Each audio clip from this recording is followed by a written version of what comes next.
Guadalupe Gonzalez, this is Maria Pia Cochino, and today we're going to be presenting our FOA based on two different ads. So we're going to make a talk show to analyze the aspects of the ad, such as color, frames, and idea that this shows. So we are going to start the talk show. Welcome to this beautiful night of Girls for Girls talk show. Tonight we're going to have a special guest. We will be talking about some very different advertisements and the way the audience receives these different ads. So please receive our guest, Pia. Hello. So I'm really worried for the topic that we're going to expose today, which is the way women are shown in advertisement throughout the history. So start with the first ad.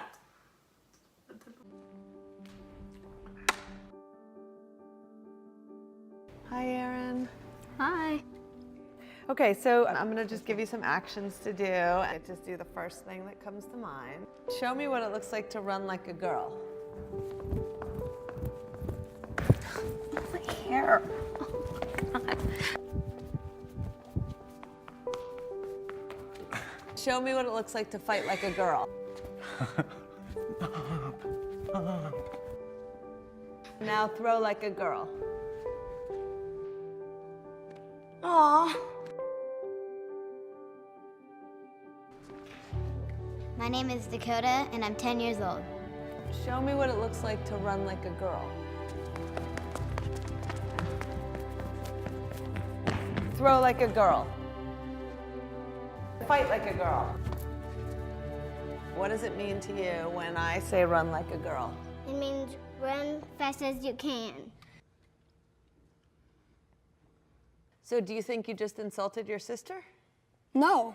I mean, yeah, insulted girls, but not my sister. Is like a girl a good thing? Actually, don't know if it's a bad thing or a good thing. It sounds like a bad thing. It sounds like you're trying to humiliate someone. So when they're in that vulnerable time between 10 and 12, how do you think it affects them when somebody uses like a girl as an insult? I think it definitely drops their self-confidence and really puts them down because during that time, they're already trying to figure themselves out. And when somebody says you hit like a girl, it's like, well, what does that mean? Because they think they're a strong person. It's kind of like telling them that they're weak and they're not as good as them. And what advice do you have to young girls who are told they run like a girl, kick like a girl, hit like a girl, swing like a girl? Keep doing it because it's working. If somebody else says that running like a girl or kicking like a girl or shooting like a girl is something that you shouldn't be doing, that's their problem. Because if you're still scoring and you're still getting to the ball on time and you're still being first, you're doing it right. Doesn't matter what they say. I mean, yes, I kick like a girl and I swim like a girl and I walk like a girl and I wake up in the morning like a girl because I am a girl. And that is not something that I should be ashamed of. So I'm gonna do it anyway. That's what they should do. If I asked you to run like a girl now, would you do it differently? I would run like myself. Would you like a chance to redo it? Yeah.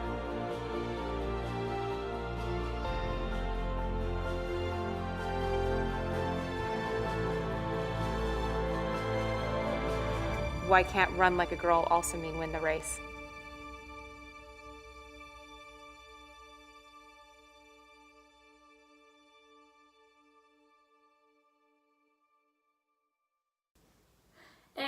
So in this ad we can see different parts of how the producers choose to address the audience. We see that ethos is used when the producer of the ad asks the boy if he thinks he just insulted his sister. She's directing her claim to the boy's character and to men in general, asking if when they say this, you do something like a girl, if they are insulting women they know and they care of. This actually means that they are trying to build a argument based on the character of the men. And it also addresses Bathurst when she starts talking to the teen girl and asking her questions that make the girl emotional because it's appealing to the emotions and to situations that the teen has passed through. So this makes the viewer to connect to the girl and understand the feelings and what she is passing through.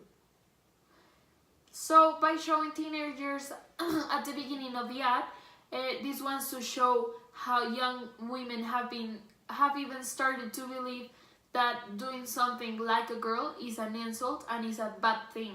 So they do believe that they're doing something wrong or not doing it like good enough when someone tells them you hit like a girl or you run like a girl. And this shows how society with these stereotypes have like made women to lose some trust in themselves and start believing that these stereotypes around them are true. So they hope viewers buy this product by mainly appealing to their emotion and understanding women. So we see how different ads have been starting to show different ways. They have been insulting women, making them look less worthy than men. So that society has created this image of the women that are weaker than men and that they are not capable to do things as good as men, which some ads, as they always said that we just showed, contradict and make women feel more comfortable appealing to their emotions, and by this they are making them more persuaded to buy their product. Different from this ad, we see how other ads, as the one we're about to show you, have different ways to use women, like they sexualize the women. So here is the ad. Eso también lo I got a fever and inflammation, that's what I got. You turn the heat on me, so I'm like it hot. Call out the engine, ring up the station, I'm on the spot. The Southwest Patty Melt with jalapenos, pepper jack cheese, and spicy Santa Fe sauce. Love burns you up the most, like it or The not. classic just got a whole lot hotter. Baby, I like it hot. The Southwest Patty Melt. New at Carl's Jr. Shows a very different perspective of how to sell and the way they show the stereotypes to sell their products. Yes, and for this we need to take into account the date of the different advertisements, which this one was published in 2013. To the women's stereotypes was very different back then, and this is showed by the ads. Yes, you're right. Taking into account that the Always ad was published during 2015, and this show by making the woman the main image of the advertisement in a car, taking into account that the car is a symbol of man, and so this exposed how woman at this period of time was seen as an object for men, such as cars. Yes, and also another thing that the brand made to sell their product was that they pose, and this woman, which is Kate Upton, figure that everybody knows, has during the advertisement. So this is the way this ad sexualizes the women in general, and this is shown also with the frames as the close-ups to the mouth, and the action that she makes with the hands focus the audience in the woman and not in the product itself. You're right, and the action that she performs and the pose she had during all the ad is a way to show how women are sexualized in these types of ads. And another important part that shows this is when women start to eat the jalapeno, and they made a close up to the neck, taking into account that the neck is usually the part of the body that is very sexualized in the society, and the jalapeno is like a hot food, So there is a connection of how the brand is trying to sexualize the woman with the products that they are selling.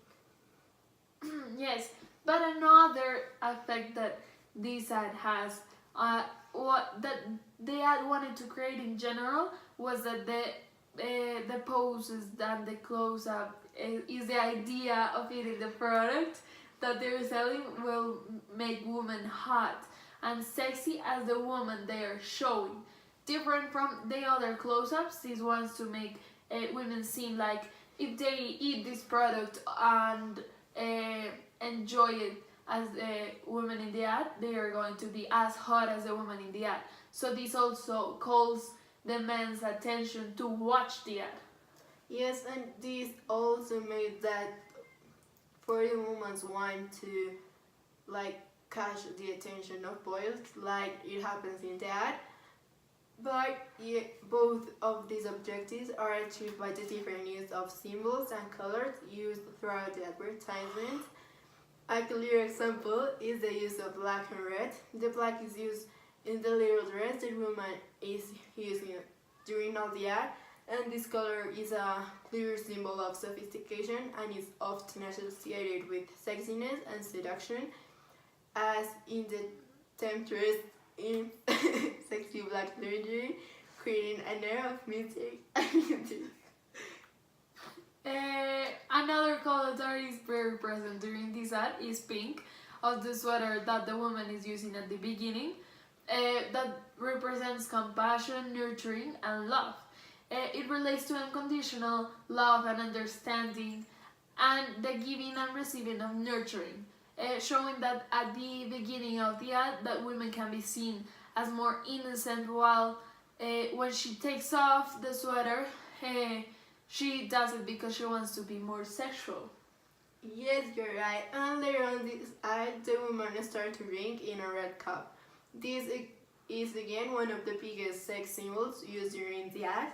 The red cup is also related with the passion, desire, and sex because of the color, and this idea is supported with the previous close-up of the mouth, because the mouth is often related with oral sex. So here is the part where the close-ups are being made.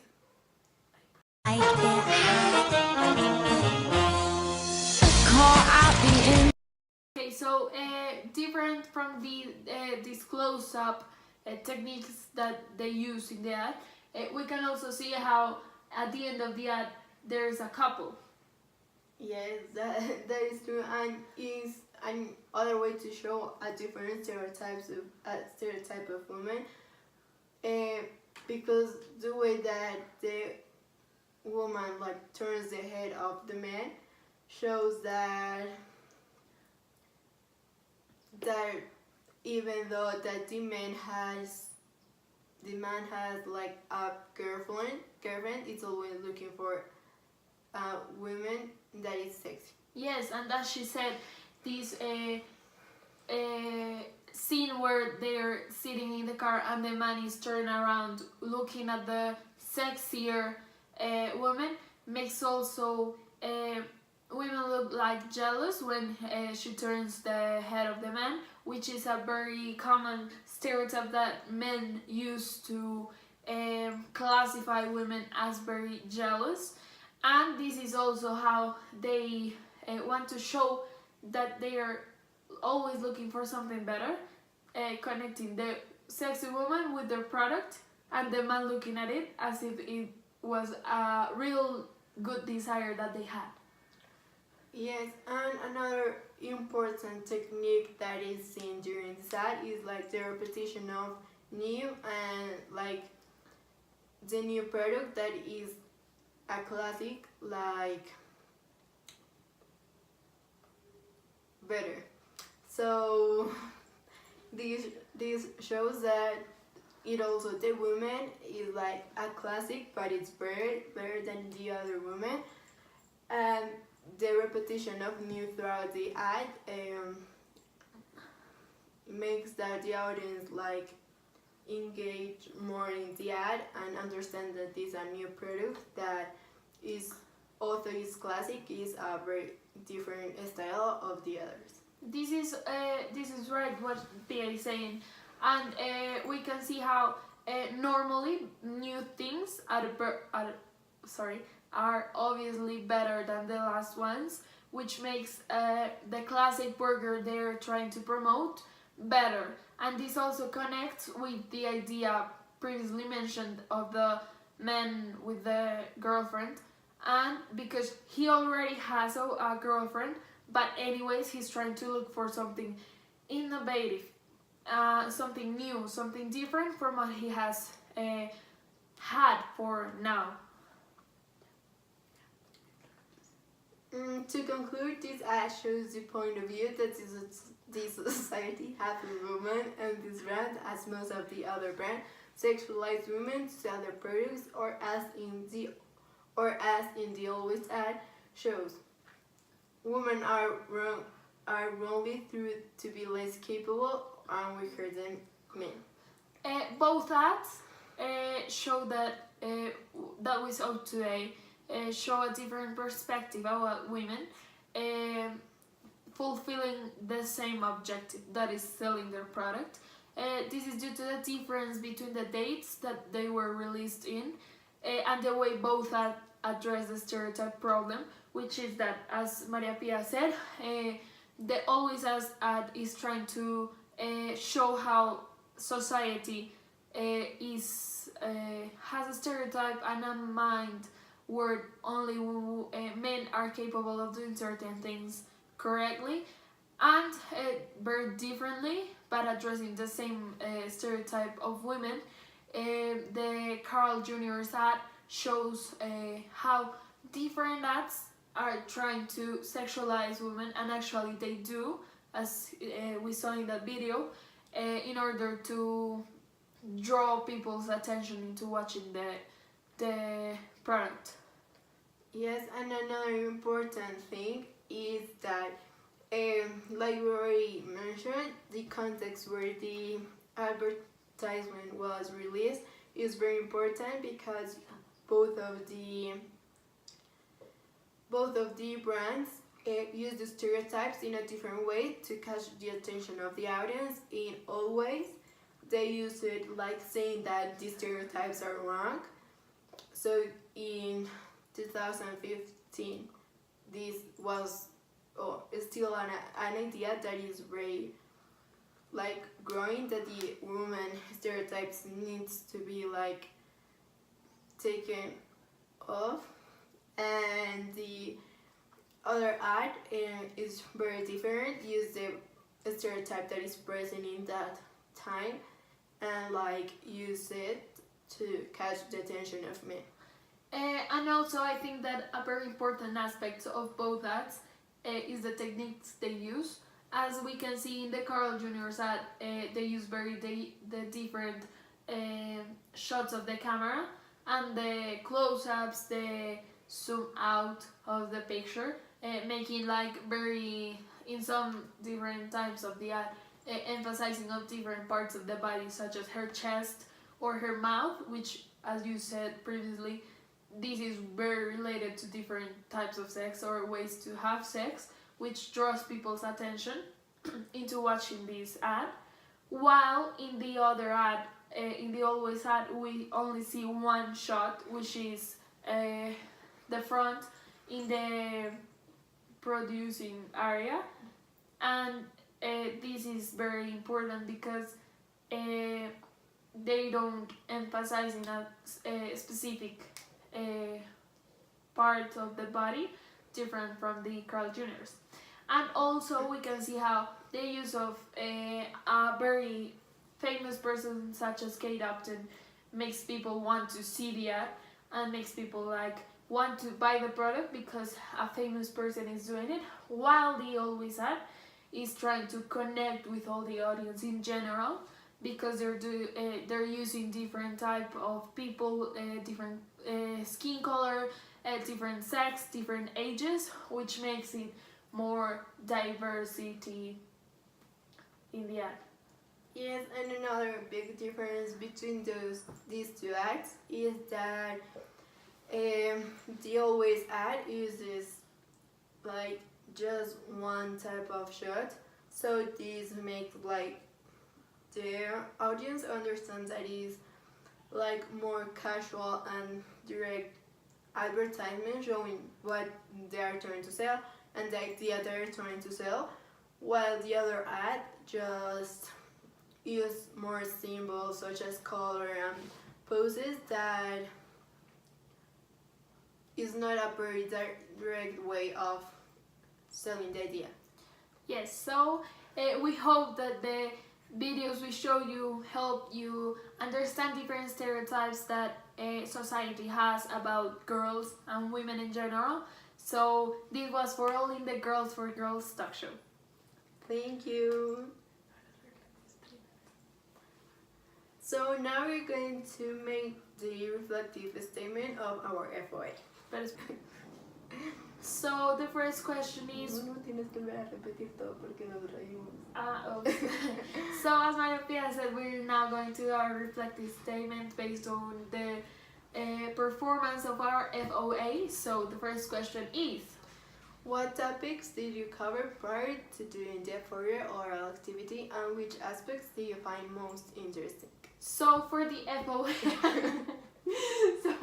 FOA we investigated about different stereotypes society had, not only on women, because we hadn't decided that we were going to do it based on women, but later on that we saw that one of the most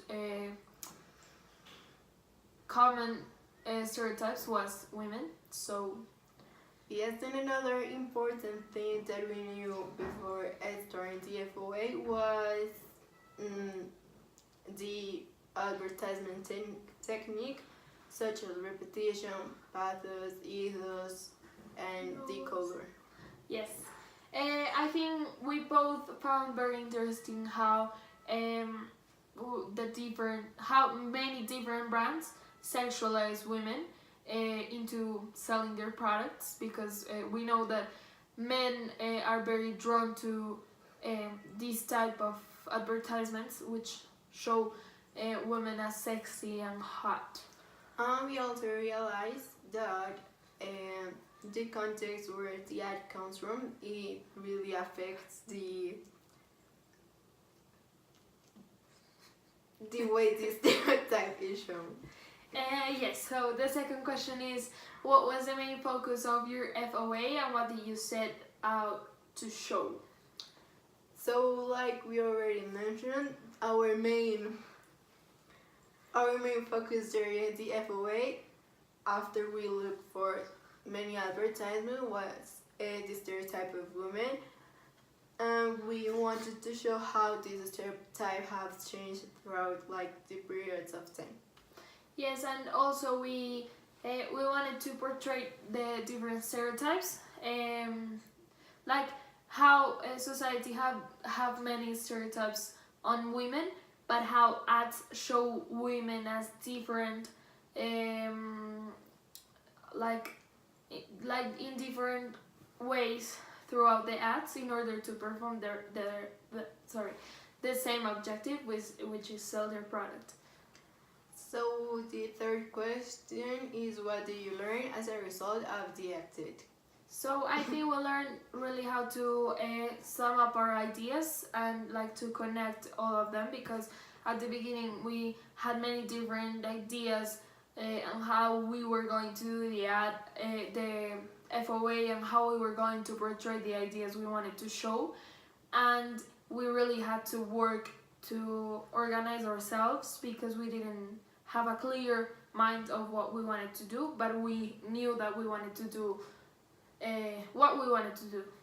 And we also learned that while we were analyzing the ads, like we understand many different techniques and the way that color is used to transmit the idea that the brand wants. And we also learned that we already mentioned that the stereotypes have changed like a lot throughout the history. So the fourth question is, how will you assess your own performance? So I think that we did a pretty good job because we touched like the basic techniques that both of the ads mentioned, and we could like sum up most of the ideas that we have, like, and connect them. And also we really tried to connect both ads and show the similarities and the differences they had. So we think that we did a good job. Yes, and we also like tried to find like the best way to show the information, like the talk show. We thought that this was like the best way to show all the ideas that we had and to connect the advertisement well. So the fifth question is, what could you have done better? I think that we could have prepared ourselves better because the time that we had was good, but we thought about all the things we wanted to do and say a long time ago. So now, the day of the presentation, we have forgotten all the things that we wanted to say. So we were just like, So I think that we could improve that. Yes, and we could also like use better vocabulary throughout the presentation, because maybe at some point of the presentation we just haven't like the good register on the good vocabulary taking into the techniques that we analyze. So yes, that was all for our FOA. Thank you. Ciao, gente.